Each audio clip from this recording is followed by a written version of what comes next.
Bom dia, pessoal. Bom dia, classe. Bom dia para você que está nos assistindo na gravação. Classe, cumprimente o pessoal que está nos assistindo em casa, na gravação, via remoto.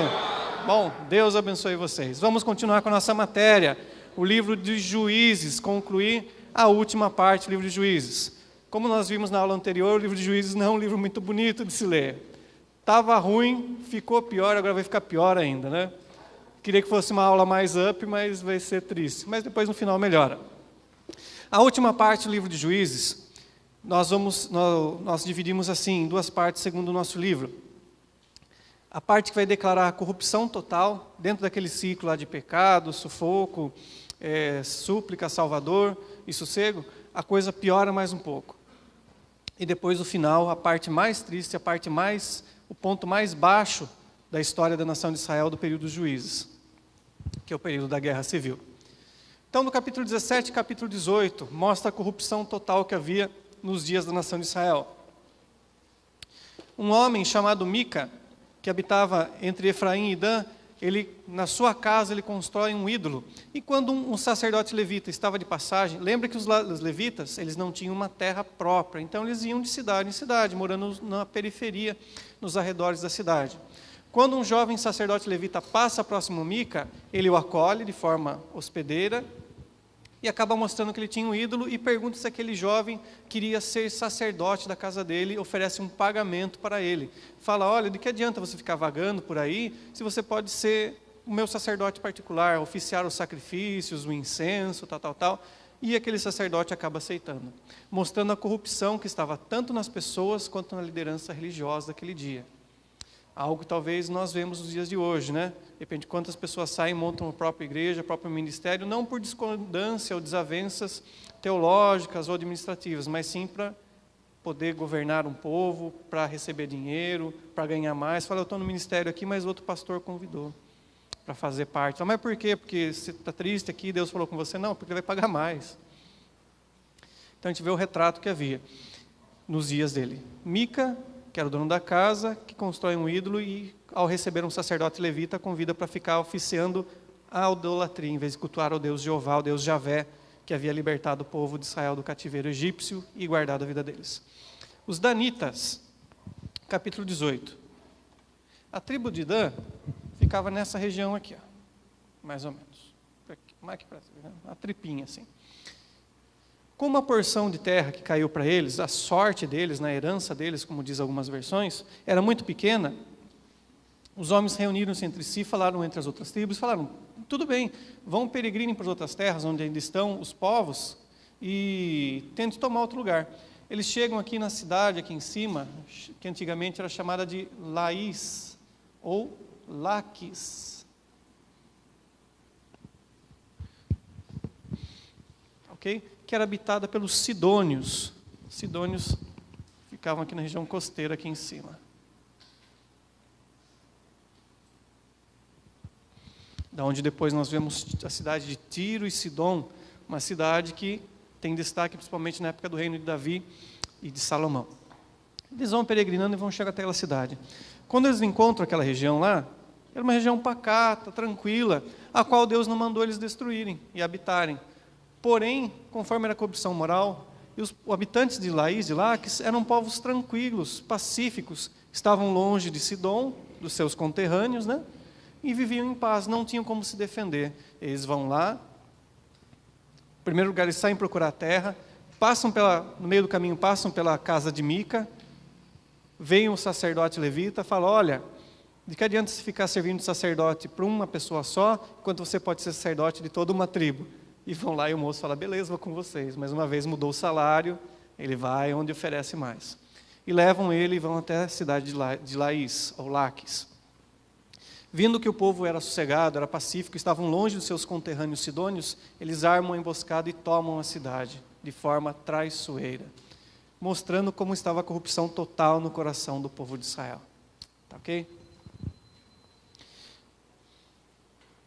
Depois disso, a coisa cai mais para baixo ainda, aponta mais. No capítulo 19 até o capítulo 21, nós temos a cena mais triste, mais tórrida, mais deprimente da vida de Israel nos dias de Juízes, do período dos Juízes.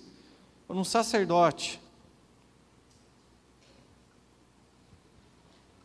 É legal que a Bíblia fala não apenas da liderança política, mas também a vida religiosa de Israel, que estava péssima, não estava ruim, estava podre. Um sacerdote.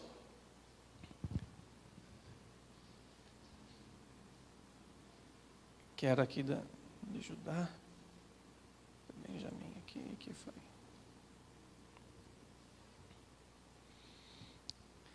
Que habitava nas regiões de Efraim, mas faz enquanto você está enxergando aqui, tá? Efraim, ele tem não uma esposa, mas uma concubina. Concubina o que é? Vive com ele, vive em estado marital, mas não tem os direitos de esposa. Não é amante porque não é escondido, mas também não é oficial. Se tivesse um filho, o filho era legítimo? Não, é filho da concubina. Teria os direitos da primogenitura? Não. Então, sacerdote, veja como está feia a coisa. Tem uma concubina, a concubina fala, não quero saber de viver com você, você tem chulé, você tem bafo, você ronca à noite. A Bíblia não fala qual foi a desculpa. Ela vai para a casa dos seus pais em Judá. E aqui está Benjamim no meio do caminho. Tribo de Benjamim. O levita pega o seu burrinho, pega as suas coisas e vai atrás da concubina. Chegando aqui, convence ela, convence o pai, fala, não, volta para mim, eu vou escovar o dente antes de dormir, vou tomar banho, passar talquinho. E retorna.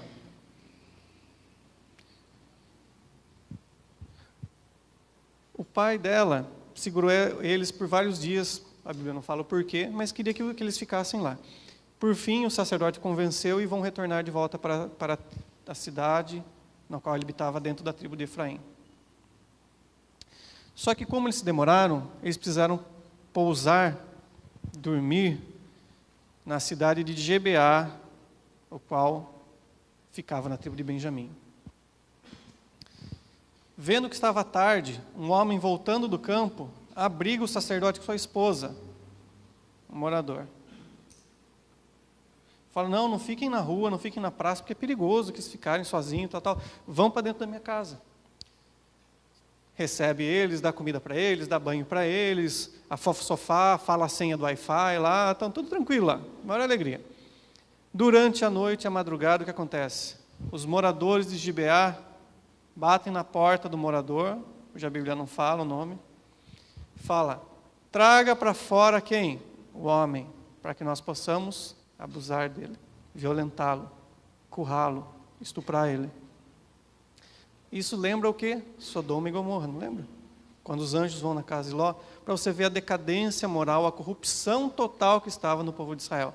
O morador da casa fala, não, pelo amor de Deus, não faz tal coisa, tem minhas filhas virgens aqui, entrego ela para vocês. O cara, não quero saber. No fim, o que eles resolvem? Entrega a concubina. No fim, ela pagou o pato.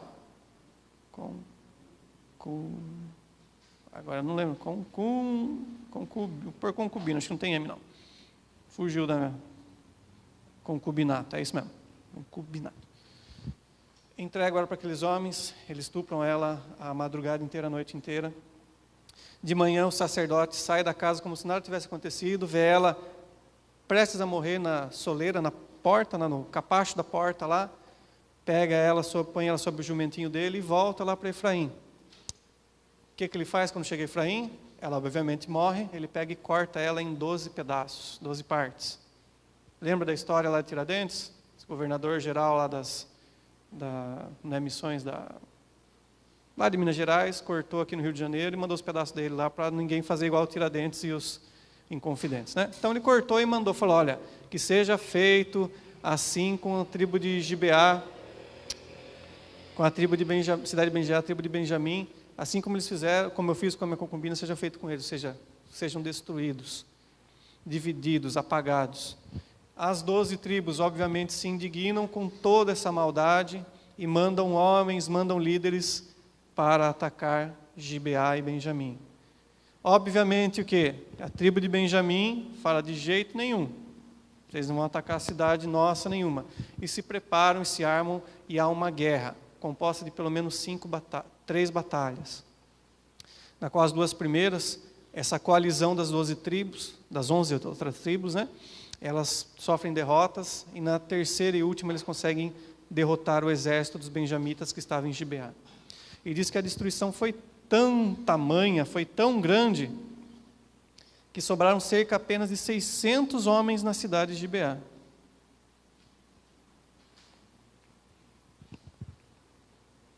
Ok?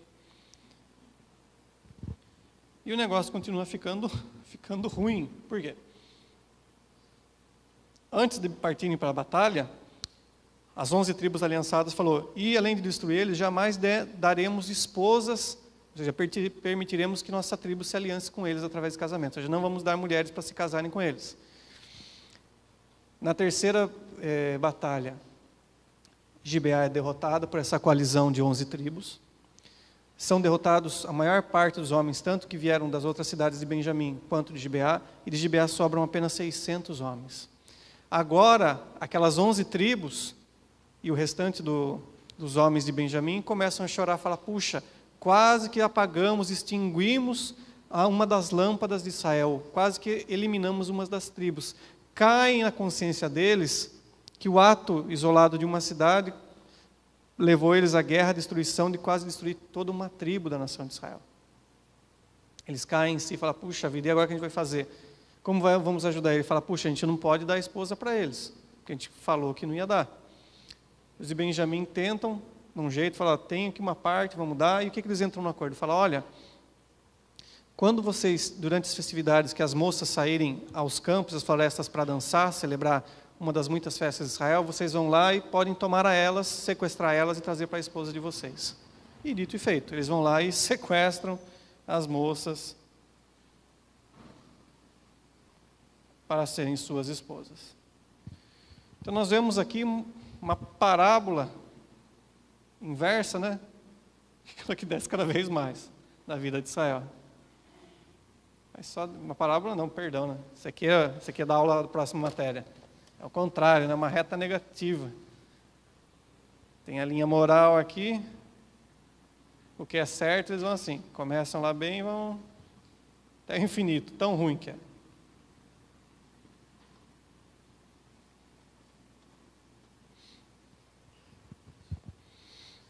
Terminando assim o período dos juízes de Israel. Quase eliminaram uma tribo inteira. O pecado instalado na maior parte da nação, tanto no coração quanto na vida já estabelecida política e social do povo. Bem triste o livro de Juízes. Porém, na sequência, Samuel nos dá uma luz, porque ele vai contar a história de Ruth e a sua própria história do seu nascimento, do seu ministério. Tá ok?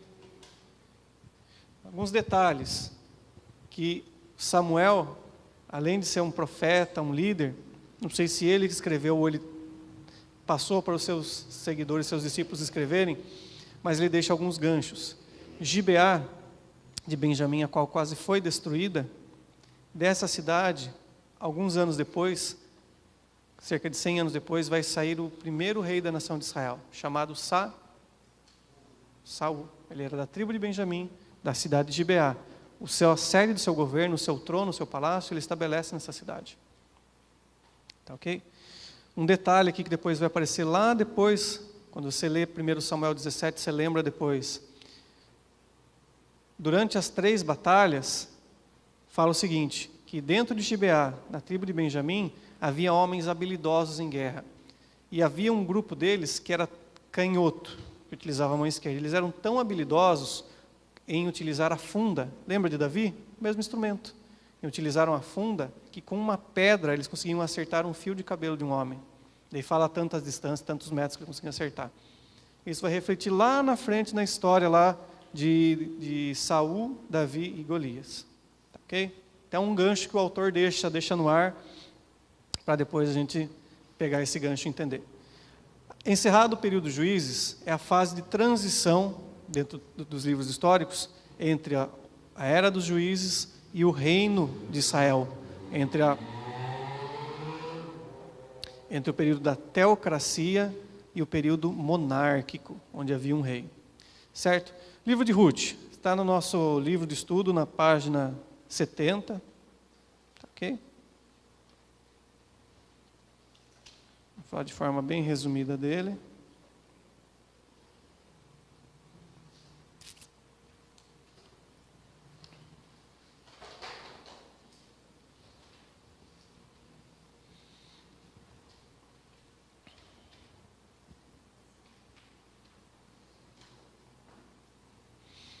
Livro de Ruth.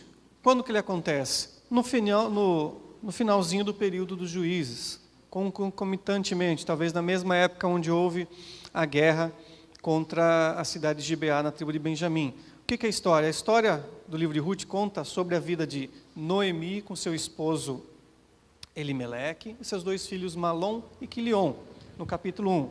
Quando eles saem de Jerusalém, da região que onde depois foi Jerusalém, de Judá, e vão para a terra de Moabe. Por quê? Porque nos dias deles havia fome naquela região.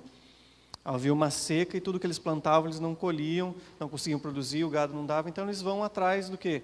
Eles migram atrás de oportunidade de vida, de trabalho, de comida, de sobreviver. Quando eles estão lá, naquele período... legal, só esqueci de falar uma coisa aqui. Do capítulo 17 até o capítulo 21, do livro de Juízes, 4 vezes o autor fala: e naqueles dias não havia rei sobre Israel, e cada um fazia o que parecia certo aos seus próprios olhos. 4 vezes esse versículo é repetido, dando a entender o que viria depois, na época do Reino Unido. Então estavam lá, migram para Moabe, na época dos juízes, houve fome na região de Judá, de Belém, na cidade de Belém que eles habitavam. Vão para Moabe. Quando chegam em Moabe, Elimeleque morre. Malom e Quilion, os filhos de Noemi, casam-se com 2 moabitas, uma chamada Ruth e outra Orfa. Tá ok? O que acontece? Malom e Quilion morrem. Noemi fica sozinha com suas 2 noras. E ela, em prantos, decide: puxa, ouvi falar que lá em Belém voltou a ter prosperidade, passou o período de seca, e agora só estou sem meus 2 filhos, só com vocês. O que eu faço? Eu libero vocês para vocês irem e continuarem a vida de vocês, para se casarem novamente, terem filhos. E Ruth e Orfa falam: não, de jeito nenhum, a gente não vai deixar você. Elas se apegaram com Noemi. Então já mostra, apesar da Bíblia não falar declaradamente, mostra o caráter, a vida de Noemi influenciando o local onde ela estava, influenciando positivamente. E elas ficam naquele embate. Ela fala: não, mais uma vez, ela fala: puxa, eu já estou velha, mesmo que eu arranjasse marido, tivesse filhos, até esse filho crescer e pudesse casar com vocês, vocês também estariam velhos. Então vão e vivam a vida de vocês, vocês estão livres, desobrigadas, meus filhos morreram. Ela fala: não, vão ficar. Quando ela faz a segunda tentativa, a Orfa pula e fala: beleza, então, valeu, obrigado. TKS, vida que segue, né? Agora a Ruth vai ao contrário. Ruth se apega tanto à sua sogra, e no capítulo 2, é um versículo que é utilizado hoje em dia, geralmente em casamentos, no qual ela declara o valor e o verdadeiro amor pela amizade com a sua sogra Noemi. E fala: onde fores eu irei, onde pousares eu pousarei, o teu povo será o meu povo, e o teu Deus será o meu Deus. Então, aquilo que Noemi causou nas suas noras, em especial em Ruth, foi algo muito profundo, ao ponto de levar a mudar a fé, a religião daquela moabita. Moab, eles adoravam os deuses, os ídolos. Agora ela passa a adorar o Deus do povo de Israel, o Deus da sua sogra Noemi. Tá ok? E ela fala: beleza, então vamos lá. Já que você quer ir, vamos. Vai as 2 doidas voltar para Belém. E voltam para Belém. Quando eles retornam lá, vê que realmente havia uma prosperidade na cidade, as plantações estavam vingando, estavam prosperando. Tá ok? A Noemi se encontra com suas amigas, seus familiares. Ela fala: não me chame mais Noemi, mas me chamem de Mara, que quer dizer amarga. Elas falam: não, para com isso, tal, Deus vai abençoar você. E elas ficam naquela condição: viúva, sem fonte de renda, sem trabalho, e a outra também, viúva, sem fonte de renda e estrangeira. É uma coisa bem bacana, né? Para você chegar assim do nada, cair de paraquedas. Mas saindo daqui, indo para os Estados Unidos, indo para a Itália, indo para a Espanha, para a Inglaterra, beleza. Vai sem marido, vocês mulheres, né? 6 homens, graças a Deus, sem marido, né? Ainda bem. Aqui não. Chegando numa condição total, sem nenhuma base, sem nenhum suporte, tanto emocional, quanto físico, quanto financeiro. Então, elas chegam nessa situação. E chegando lá, elas vão tentar tocar a vida. E conforme a lei mosaica, lá é descrito em Deuteronômio principalmente, o que acontecia? Nas plantações, quando o povo de Israel iria colher, eles estavam colhendo trigo, ou colhendo a uva lá, ou figo, e de repente caía algo no chão, os trabalhadores não poderiam voltar atrás para pegar aquilo, porque aquilo pertenceria aos órfãos. Estava funcionando até agora. Pega azul. aos órfãos,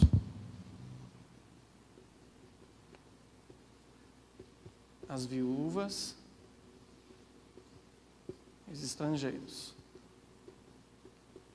A Bíblia fala viúvas no feminino, tá? Homem, viúvo, vai trabalhar, vergonha na cara.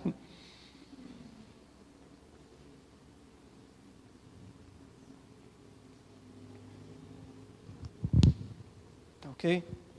Então, aquilo que sobrava da colheita era destinado aos órfãos, às viúvas e os estrangeiros. Quando chegasse naquela terra, não tinha oportunidade, não tinha rumo certo, não tinha profissão, não tinha amparo familiar, não tinha amparo social nenhum. Aquilo era o meio de Deus remediar essa situação. Deus não ia chegar e falar, chegou ficou alguém órfão, chegou uma viúva, um estrangeiro, dá um emprego para ele, coloca lá no PAT, no cadastro do INSS. Não, eles vão ter que colher, mas vocês não podem abusar da prosperidade que eu estou dando para vocês, vocês têm que se importar com essas pessoas. A hospitalidade era algo que Deus esperava da nação de Israel também, né? Você vê em Juízes, apesar das pisadas na bola, mas eles sempre hospedam as pessoas, sempre recebem. Então, nesse contexto, eles vão lá e Noemi explica para Ruth, e Ruth vai lá, vai coletar. E quando chega num campo lá, ela consegue pegar o trigo, tal.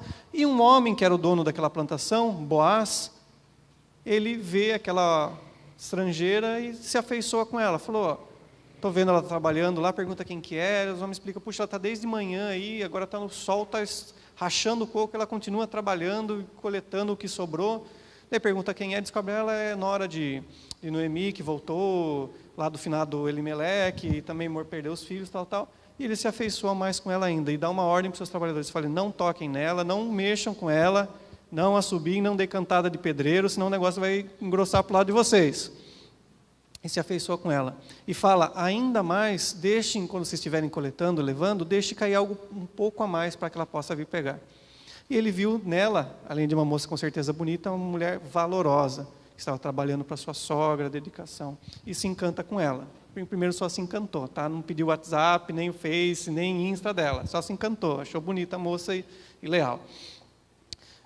E quando chega Ruth com o resultado daquela colheita, daqueles dias de trabalho para sua sogra Noemi, ela fala, puxa, como você coletou tanto? Ela explica, eu estava num campo. Aí como que era o homem dono desse campo então? Era um Boaz, tal. Boaz, daí cai a ficha dela. Boaz era um parente próximo de Elimeleque. E conforme a lei mosaica, quando uma família entrava em dívidas, seja qual for, ou até mesmo chegar ao ponto da escravidão, o parente próximo poderia vir e redimir, comprar e pagar as dívidas daquela família.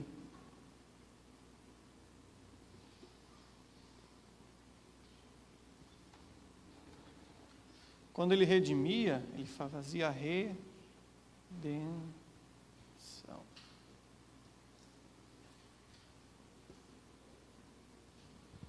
Trocando em miúdos, o que é isso, Tiago? Quando a pessoa tinha um saldo negativo. Saúde. O redentor ou o remidor, ele vinha, pagava aquele saldo, zerava a conta dela e a pessoa começava a ser parte, a pertencer à família ou à casa daquele remidor. Ok? Ele não era propriedade, ele era integrado. Então nós vemos aqui o plano da redenção ou da remissão. Noemi explica para sua sogra Ruth, fala, puxa, ele é um parente próximo, ele pode nos remir, nos redimir, nos render da nossa dívida e da nossa miséria. Pode cuidar de nós. Isso aqui nós vemos já apontando lá para o futuro, algo da graça. A lei mosaica acerca da redenção aponta para nós para os dias de Jesus. Quando Paulo fala lá em Colossenses que nós estávamos no império das trevas, fala em Efésios, nós estávamos mortos nos nossos delitos e pecados. Ou seja, a nossa conta, nosso saldo com Deus era negativa. Ele vem o que faz? Joga na cara ou cobra a conta de nós? Não, ele vem e paga a nossa dívida. Ele compra todas as nossas dívidas, como? Tomando o nosso lugar na cruz. Romanos 3 fala que todos os pecados estão destituídos da graça de Deus. Romanos 3. Romanos 6 fala que o salário do pecado é a morte. Ou seja, a consequência do nosso saldo negativo era morte física e morte espiritual. Mas Jesus nos dá a redenção. O salário do pecado é a morte, mas o dom de Deus é gratuito, a vida eterna. Ele vem na cruz e paga as nossas dívidas, morrendo a nossa morte, ressuscitando para nos integrar, nos fazemos pertencer à sua família, família de Deus. Conforme Paulo fala, por termos sido adotados, nós podemos clamar através do Espírito Santo, Abba, Pai. Podemos chamar Deus de Pai. Não de mestre, não de Senhor. Legal que Jesus fala, somente no Evangelho de João, João pegou isso e registrou, fala, não chamo vocês mais de discípulos, mas chamo vocês de amigos. Então o plano da redenção já apontado no Antigo Testamento. Então lá, Noemi explica lá para Ruth, falou, é assim minha filha, você é nova, você aprende, vamos lá. Eu vou contar como funciona para vocês. Explica a lei mosaica e fala, olha, vai ter essa festa da colheita agora, você vai chegar para Boaz, ele vai se alegrar, com certeza vai tomar vinho, e vai ficar cansado e vai dormir. Veja onde ele está dormindo. A hora que ele estiver sozinho, isolado dos outros, chegue perto dele, não acorde ele, não revele ele, não deite do lado dele, não tire selfie com ele, não vai de baby doll, você vai se portar como uma mulher decente. Vai lá do lado, nem decotão, nem decotinho, nem nada. Você vai vestida que nem uma serva de Deus lá. Apesar que não tem roupa evangélica, mas tem roupa de bom gosto, né? Só um parênteses na aula. E vai lá. E realmente acontece essa festa. Boaz estava alegre com a celebração da festa, ele temia Deus, estava alegre com a prosperidade que Deus havia mandado. E ele tomou o vinho lá, e estava cansado, e estava alegre, e foi dormir. Ruth vai lá, ele estava no celeiro, dormiu sozinho, isolado, e ela vai lá perto dele, vê ele dormindo durante a madrugada, e fica aos pés dele. E ela vai de madrugada lá, eles usavam aquelas túnicas, ela pega, ergue o vestidinho dele, deixa a perninha dele de fora, dá o friozinho da madrugada, o velhinho acorda, ai que frio. Boaz já era da meia idade, assim, dos 40 para 50, ele é um pouco mais velho, e Ruth mais moça. E ele acorda, e como a Bíblia fala que ele é um homem temente, a Deus respeitoso, pergunta, o que você está fazendo aqui?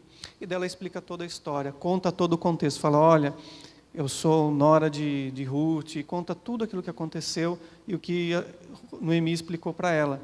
Fala, olha, você é o parente mais próximo que pode redimir, pode render a mim e a Noemi. E Boaz concorda, realmente, eu sou mais próximo, e ele tinha se afeiçoado com Ruth, obviamente, já gostava, simpatizava com ela, tanto por sua beleza quanto pelo seu caráter. E ele fala, e eu quero realmente isso, eu quero redimir vocês, que você venha para mim, que eu não sou velho, mas não sou bobo, e eu gostei da ideia, eu quero honrar realmente o meu familiar, o Elimeleque, tal. Fala, porém, é um parente ainda que tem um grau de proximidade maior ainda. Mas faz o seguinte, agora de madrugada, ó, eu vou voltar a dormir aqui, pega a sua capa, a sua túnica, enche com o cereal e vai embora para casa, porque a hora que você saia daqui, ninguém pense besteira de nós. Você vê o caráter do Boaz, era algo fora de série, né? Ele zelava pela sua imagem, pela imagem de Ruth. Fala, olha, ele fez assim, esperou perto de amanhecer, ele continuou dormindo no celeiro, ela encheu a capa dela lá de cereal, de trigo, lá, seja o que for que eles tinham colhido, e mandou ela embora para Noemi. Ela conta para Ruth no outro dia, e Boaz vai na porta da cidade, onde eram feitos, selados acordos. Ele está conversando com os anciãos, a hora que vê esse parente mais próximo, lá no capítulo 4, passando, ele fala, olha, voltou Noemi, esposa de Elimeleque, com a sua nora, e você tem interesse em redimir, pagar a dívida deles, assumir as broncas e cuidar das duas? O cara fala, não. E o Boaz fala, então eu tenho. Então eles selam um acordo e conforme o costume deles, ele tira o sapato e um calça o sapato do outro. Não sei se tinha chulé, se não tinha, mas era assim que eles selavam um acordo. Tá bom? E depois desse acordo, Boaz vai lá e redime, paga as dívidas e traz para morar consigo Noemi e Ruth. E acaba se casando com Ruth. E desse casamento, nasce Obed. De quem depois vai nascer Jessé. De quem depois vai nascer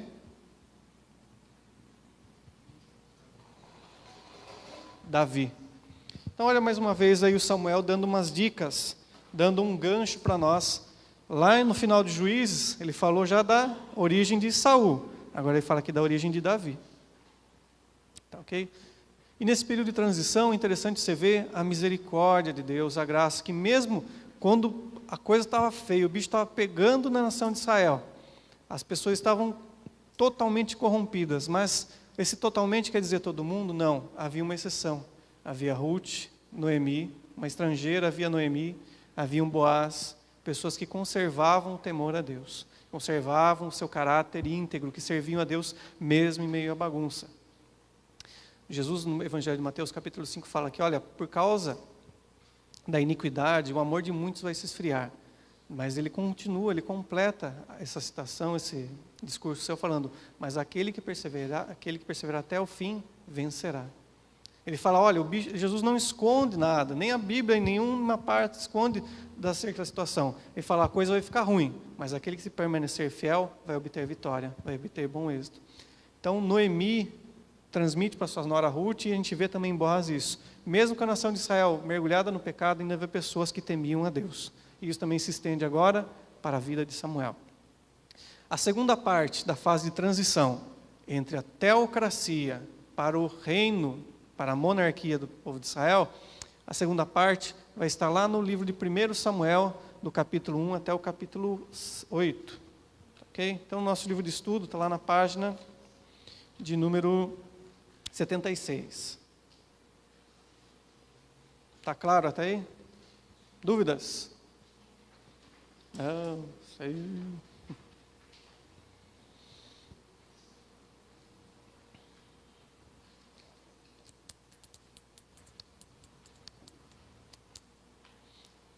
Primeiro livro de Samuel, coisa que eu falei com a outra sala, pessoal, não existe 1 Samuel, não existe 2 Samuel, não existe 1 Reis, nem 2 Reis, nem 1 Crônicas, nem 2 Crônicas, é primeiro, é de livro, tá? Não é marcha, nem clube de samba, é primeiro livro. Primeiro livro de Samuel, primeiro livro das Crônicas, primeiro livro dos Reis, tá? Não mate seu professor de vergonha na hora que você falar, não fale 1 Samuel, pelo amor de Deus. Nem Crônicas que é tentador, não é 1 Crônica, não, é 1 Crônicas. Segunda fase do período de transição. Nos dias ainda onde os juízes governavam sobre a nação de Israel.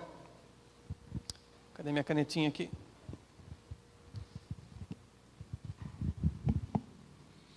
Aqui ficava mais ou menos uma cidade chamada Siló. O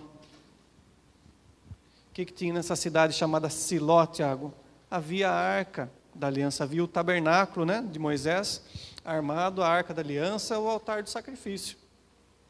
Mas, como eu falei, a vida religiosa do povo de Israel estava indo ladeira abaixo, assim como sua vida social, política, todo o seu caráter. Tá ok? Na cidade de Siló estava o sumo sacerdote Eli, ele que deveria ser o porta-voz de Deus para o povo e do povo para Deus. E ele estava lá. Mas diz que o Eli, ele era um cara meio frouxo, meio devagarzão com o negócio. Ele honrava mais aos seus filhos do que ao próprio Deus.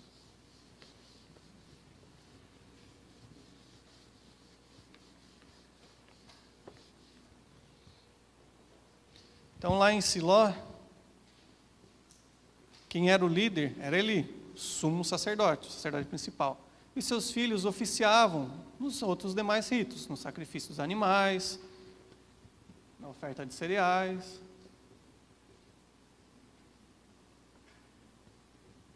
Só que esses camaradas aqui, eles eram a síntese de tudo aquilo que o povo de Israel estava vivendo. Eles eram sacerdotes corruptos, ruins, maus. E diz que até o povo estava evitando ir até Siló para adorar a Deus e sacrificar, por causa do comportamento dos filhos de Eli. Porém, Eli não fazia nada.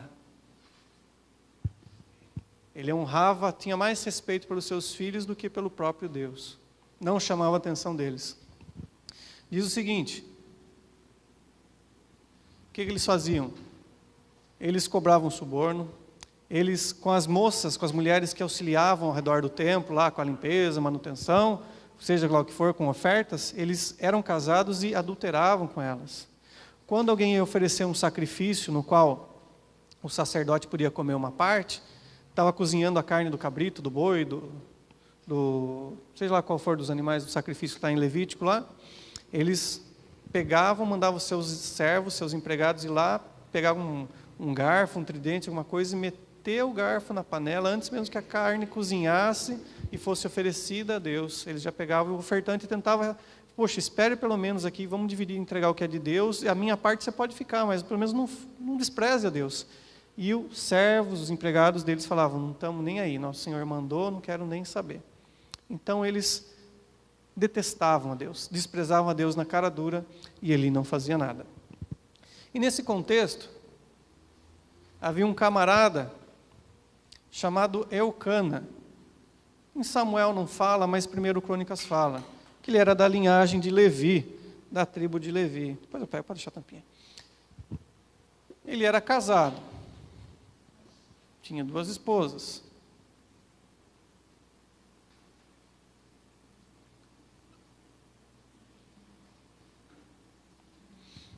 Ana e Penina. Ok? Por que eles tinham 2 esposas? Porque Deus havia permitido, através de Moisés, que eles tivessem. Mas se eles tivessem, diz Deuteronômio, deveriam honrar da mesma maneira. A mesma porção de comida que dava para uma, que dava para outra. A mesma forma que tratava o filho de uma, que tratava a outra.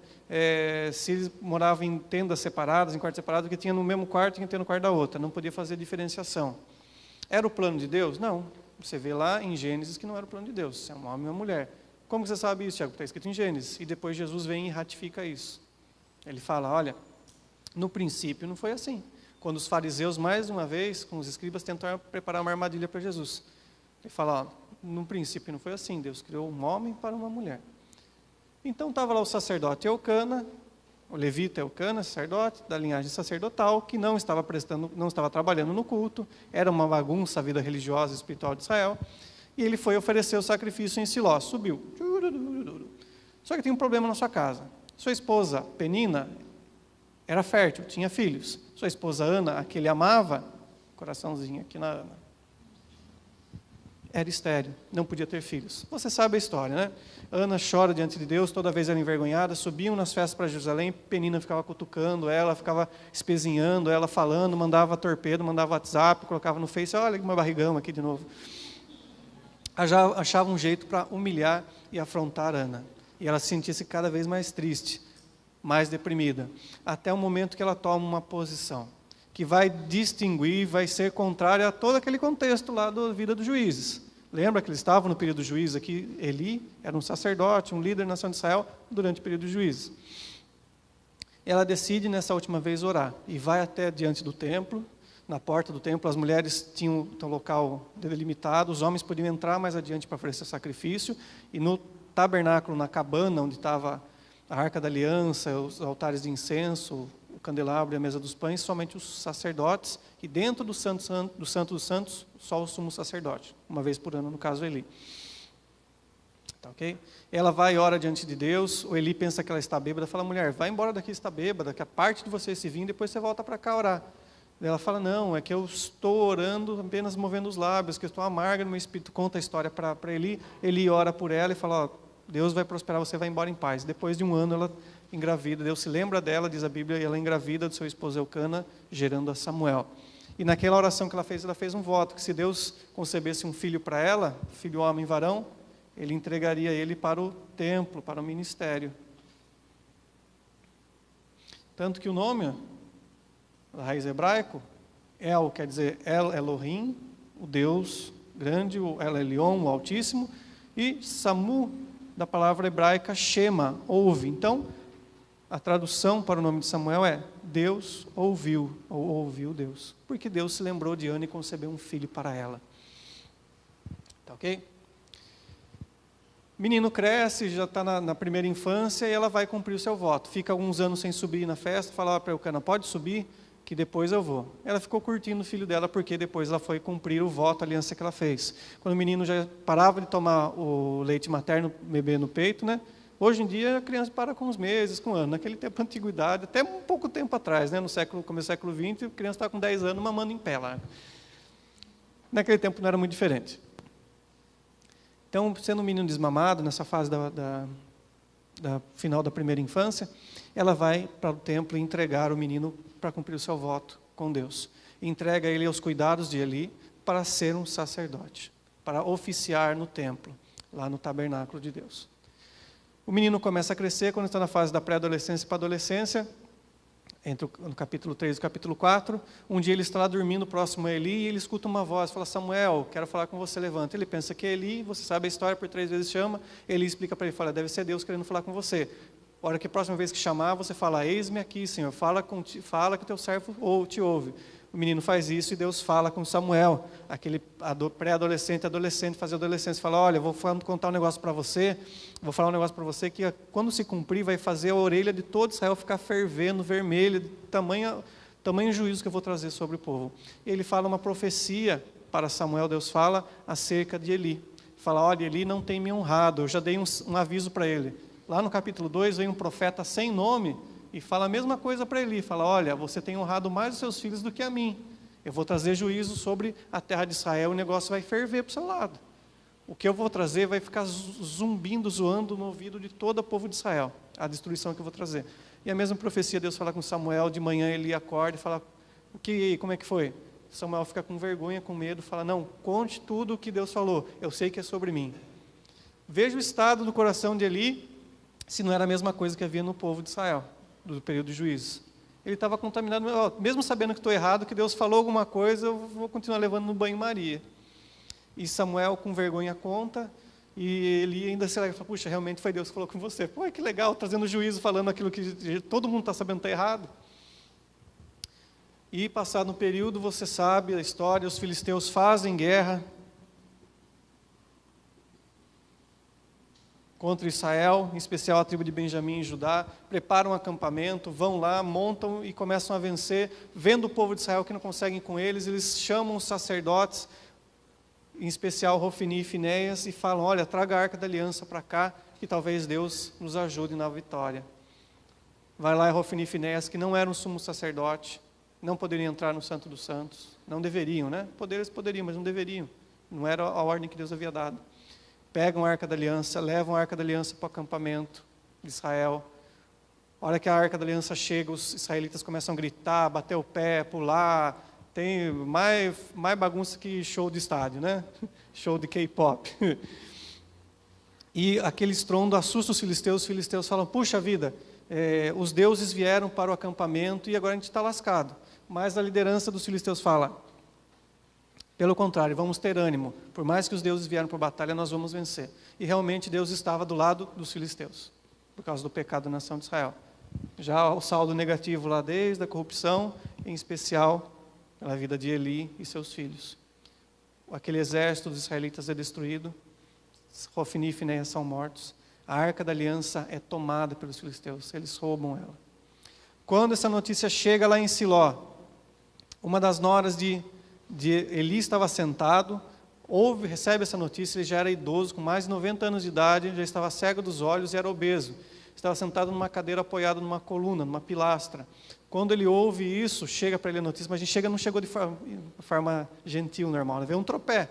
Quem sobrou de mensageiro veio correndo, ofegante, falando, gritando alto, chorando, descabelando. E quando ele escuta essa notícia, ele cai da cadeira, quebra o seu pescoço e morre. Quando a esposa de Finéias ouve isso, a nora de Eli, ela fica tão triste, ela estava grávida, esperando um filho. Ouve isso, fala: levaram a Arca da Aliança, morreu Eli, morreu meu marido. Ela faz por ordem de preferência, né? Presença de Deus, Eli, o sogro era bonzinho até, e Finéias, que era o tranqueira. Faz ordem de maior para menor preferência. Ela dá a luz, entra em trabalho de parto, dá luz para o seu filho e fala: o nome dessa criança deverá ser Icabod. E um prefixo que significa foi-se, acabou, extinguiu. Icabod, glória, ou seja, foi-se embora a glória de Deus, por causa de toda essa derrota. Tá ok? Passa esse período triste, Samuel cresce e diz que nos dias de Eli não havia visão nem profecia da parte de Deus. Mas agora com Samuel, ele ouve a voz de Deus e fala para o povo e começa a haver uma restauração. A arca, quando esteve com os filisteus, em cada cidade dos filisteus que ela ia, Deus mandava uma praga, mandava úlcera, mandava hemorroida, mandava peste. Eles vendo que não podia ficar com aquilo, eles colocam numa carruagem, uma carroça, né, com bois e mandam de volta para Israel. A arca sobe pelo sul de Judá, primeiro para Bet-Semes, os moradores abrem a arca, caem duros, parte dos xereta foram lá, que não eram levita, não podia mexer, depois ela vai para Kiriat Jearim. A Kiriat Jearim, ela fica na casa de Abinadab por muitos e muitos anos. O profeta Samuel agora começa a trazer um avivamento para o povo de Israel. Faz um circuito de cidades onde ele vai passando e ensinando as leis. Ele cria algo que vai aparecer bastante no reino dividido, no período do reino de Israel dividido, que é a escola dos profetas. Ele começa a chamar homens para ensinar a lei de Deus e para buscarem Deus em oração, e eles começam agora a ensinar e profetizar. Falar a lei de Moisés e a palavra direta do povo de Deus para o povo, pessoas específicas. E o ministério de Samuel fortalecido, ele se torna um líder nacional, se torna o último dos juízes de Israel. Os líderes tinham um caráter tribal, lembra? Agora Samuel tem um caráter de respeito e liderança nacional, por toda Israel. As pessoas temem ele. Você vê isso lá em 1 Samuel 16, quando ele vai ungir Davi lá na casa do seu pai Jessé. Quando ele chega na cidade de Belém, lá, Belém Efrata, o que acontece? O povo fala, Samuel chegou. Vai, estamos com medo. Tamanho o respeito que ele tinha. Eles têm mais uma batalha militar contra os filisteus, no qual Deus concede a vitória sob o comando de Samuel e ratifica, chancela o seu ministério. E Samuel é respeitado e temido por todo o povo, pois ele ouvia a voz de Deus e passava para o povo e orava pelo povo para Deus. Certo? Então, na próxima aula nós vamos ver o início do Reino Unido, com Saul, Davi e Salomão. Capítulo 7 e capítulo 8. Certo? Deus abençoe vocês, boa aula e bom final de semana. Tchau!